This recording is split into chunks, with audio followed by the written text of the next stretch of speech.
ঢাকা শ্যামবাজার থেকে রয়েছে সরাসরি আমি সাব্বির খান এবং আজকের নিত্য প্রয়োজনীয় বাজার আপডেট জানিয়ে দেওয়ার জন্য সরাসরি আজকের বাজার তালিকা জানিয়ে দেওয়ার জন্য এই বাংলাদেশের সর্ববৃহত্তম পাইকারি মার্কেটে চলে এসেছি এবং এই মার্কেট থেকে আজকে রসুন পেঁয়াজ এবং আলুর পাইকারি দরদাম কেমন রয়েছে কিংবা কত করে মূল্য তালিকা দেওয়া আছে সেটা আপনাদের সকলকে জানিয়ে দেওয়ার চেষ্টা করছি। এবং আপনারা দেখতে পাচ্ছেন এদিকে রয়েছে একেবারে পিছন সাইড থেকে দেখাচ্ছি রয়েছে এদিকে কিন্তু আপনারা দেখতে পাচ্ছেন পেঁয়াজ দেখা যাচ্ছে এবং একটু যদি ব্যবসায়িকদের অবস্থান দেখাই এক একজন এক এক অবস্থান নিয়ে কিন্তু বসে আছেন বেচা বিক্রি কম থাকায় এবং আজকের বাজারে প্রতি কেজি দাঁড়িয়েছে আজকের সর্বোচ্চ বাজারে দেশি পেঁয়াজের বাজার সর্বোচ্চ 65 এবং সর্বনিম্ন প্রতি পার কেজি নিম্ন বাজার আজকে দাঁড়িয়েছে প্রতি কেজি 60 টাকা থেকে শুরু করে 62 টাকা কেজি দরে বর্তমান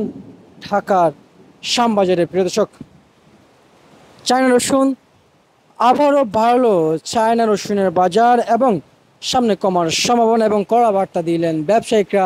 আজকের বাজারে চায়না রসুন বেচাবিক্রি চলছে 110 টাকা থেকে শুরু করে 120 টাকা পর্যন্ত চলছে বেচাবিক্রি চায়না রসুনের বাজার। এবং আমি যদি আপনাদেরকে দেখানোর চেষ্টা করি এদিকে আমরা দেখতে পাচ্ছি রয়েছে আলু। আজকের বাজারে আলু প্রতি কেজি বেচাবিক্রি চলছে 10 টাকা থেকে শুরু করে মার্কেটে আজকে সর্বোচ্চ বাজার রয়েছে যে হারে বাজার চলছে 14 টাকা পরিমাণে।